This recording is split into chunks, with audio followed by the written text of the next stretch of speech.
सो hi guys, इस video में हम डिस्कस करेंगे डाइजेशन एंड एब्जॉर्प्शन के कुछ इंपॉर्टेंट क्वेश्चंस जो कि टोटली एनसीईआरटी बेस्ड हैं। तो पहला क्वेश्चन अपना true false question. The major components of our food are carbohydrates, protein, fats and vitamins. अब पहला तो इधर दिया हुआ है मेजर, तो मेजर कंपोनेंट्स में अपने कार्बोहाइड्रेट्स आ जाएंगे, प्रोटीन्स भी आ जाएंगे, फैट्स भी आ जाएंगे, पर विटामिन्स नहीं आते क्योंकि ये मेजर नहीं है, ये एक माइनर कंपोनेंट होता है हमारे फूड का। तो इसके हिसाब से ये स्टेटमेंट अपनी फॉल्स हो जाएगी। उसके बाद सेकंड क्वेश्चन है अपना, the tongue is a freely movable muscular organ attach to the floor of the oral cavity by the frenulum. तो अपनी जो टंग है वो फ्रीली मूवेबल होती है और एक मस्कुलर ऑर्गन है जो कि अटैच होती है अपने ओरल कैविटी के फ्लोर से via structure known as the frenulum. तीसरा क्वेश्चन है अपना true false. The upper surface of the tongue has small projections called papillae. यहाँ तक तो ये बिल्कुल सही है। All of which bear taste buds. अब ये यहाँ पे ये गलत हो जाता है क्योंकि सारे नहीं होते, ऑल नहीं आएगा यहाँ पे, some of which bear taste buds है, क्योंकि कुछ पैपिले ऐसे भी होंगे जिनमें टेस्ट बड्स एब्सेंट होंगे। तो इसका आंसर फॉल्स आ जाएगा।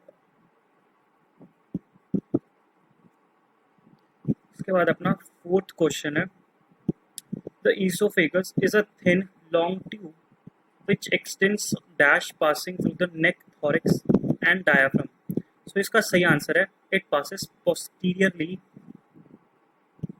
through the neck, thorax and diaphragm, और ये एनसीईआरटी में हमें दिया भी हुआ। फिफ्थ क्वेश्चन अपना, टेल द इनकरेक्ट स्टेटमेंट। तो हमें बतानी है इनकरेक्ट स्टेटमेंट। पहली स्टेटमेंट है, a muscular sphincter gastro-oesophageal sphincter regulates the opening of the oesophagus into the stomach. तो ये बिल्कुल सही है क्योंकि गैस्ट्रो ईसोफेजियल स्फिंक्टर या जो कि अपने गैस्ट्रिक या फिर स्टमक और अपनी ईसोफेगस के बीच में आएगा। Stomach is a J shaped bag, ये भी बिल्कुल सही है। The stomach is located in the upper right portion of the abdominal cavity, ये गलत हो जाएगा कि stomach is located in the upper left portion of the abdominal cavity होता है। डी ऑप्शन भी देख लेते हैं। Small intestine is distinguishable into three regions, a C shaped duodenum, a long coiled middle portion jejunum and a highly coiled ileum. तो incorrect statement अपनी C ही हो जाएगी क्योंकि बाकी ए बी और डी स्टेटमेंट बिल्कुल सही है। सिक्स्थ क्वेश्चन अपना, tell the A B C parts of the stomach. तो हमें एबीसी बताना है कि स्टमक का वो कौन सा पार्ट है। तो बी हमारा कार्डियक आएगा क्योंकि हमने पढ़ा हमारी जो ईसोफेगस होती है वो अपने कार्डियक पोर्शन में ओपन होती है, तो बिल्कुल सामने ही अपना कार्डियक पोर्शन है।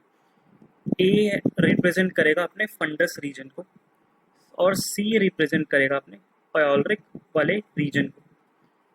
So A stands for the fundus region, B will be the cardiac region and C will be the pyoloric region। और यहाँ पे अपना pyoloric sphincter शुरू हो जाएगा जो कि अपने स्टमक की pyoloric वाले रीजन और ड्यूडेनम के स्टार्टिंग वाले रीजन में होगा।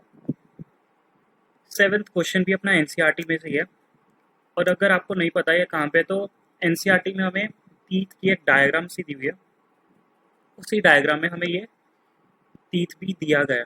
तो हमें बताना है कि tell the type of tooth, ये कौन सा टूथ है, अपना इंसाइजर है, कैनाइन है, प्री मोलर है या फिर मोलर है।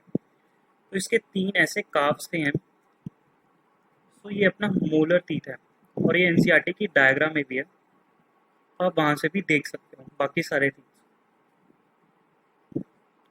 अपना एट्थ क्वेश्चन है, muscularis is formed by smooth muscles usually arranged into an dash circular and an longitudinal layer. अब हमें ये तो पता होता है कि सर्कुलर लेयर होती है और एक लॉन्गिट्यूडनल लेयर होती है, पर हम ये भूल जाते हैं कि सर्कुलर इनर है या आउटर या फिर लॉन्गिट्यूडनल इनर है या आउटर।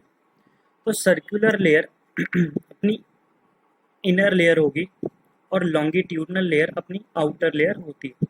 तो इसका सही आंसर आ जाएगा, muscularis is formed by smooth muscles usually arranged into an inner circular and an outer longitudinal layer. Ninth question है, ट्रू या false, mucosa layer forms regular folds rugae in the stomach।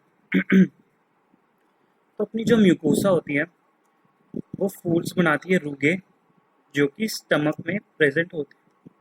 तो ये बिल्कुल ही सही statement है और इसका answer बिल्कुल ट्रू आ जाएगा।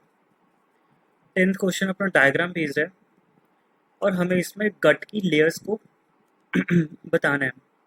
तो अपनी ए लेयर अपनी आउटर मोस्ट है और आउटर मोस्ट लेयर अपनी सिरोसा होती है। उसके बाद आ जाती है अपनी बी लेयर अपनी मस्कुलरिस है और इसके भी दो हैं, इनर वाली अपनी सर्कुलर है और आउटर वाली अपनी लॉन्गिट्यूडनल लेयर है। सी लेयर है अपनी सब म्यूकोसा और डी लेयर है अपनी म्यूकोसल लेयर, जो कि इनर मोस्ट लेयर होती है अपनी एलिमेंट्री कैनाल की। तो ए आ गई अपनी सिरोसा, बी आ गई अपनी मस्कुलरिस, सी आ गई सब म्यूकोसा और डी आ गई अपनी म्यूकोसल लेयर। 11th है मार्क द अनमार्क्ड स्ट्रक्चर्स। तो हमने इसमें बताना है कि 1 2 3 4 क्या रिप्रेजेंट कर रहे हैं। तो फर्स्ट तो रिप्रेजेंट करता है अपने विलाई को, क्योंकि स्टमक में अपनी स्मॉल इंटेस्टाइन में अपनी म्यूकोसल लेयर एक स्ट्रक्चर बनाती है जिनको हम विलाई कहते हैं, और यही स्ट्रक्चर अपना एब्जॉर्प्शन का एरिया इंक्रीज कर देता है। सेकंड है अपनी लैक्टियल, ये वो लार्ज वेसल है जो कि फैट्स को कैरी करती है, क्योंकि ब्लड स्ट्रीम में तो वो एब्जॉर्ब नहीं हो सकती। थर्ड स्ट्रक्चर अपना रिप्रेजेंट कर रहा है अपनी कैपिलरीज को और फोर्थ स्ट्रक्चर अपने क्रिप्स ऑफ लिम्बोकन को।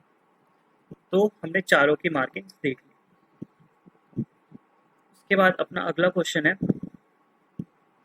12th question, tell the correct statement. तो हमें सही स्टेटमेंट बतानी है।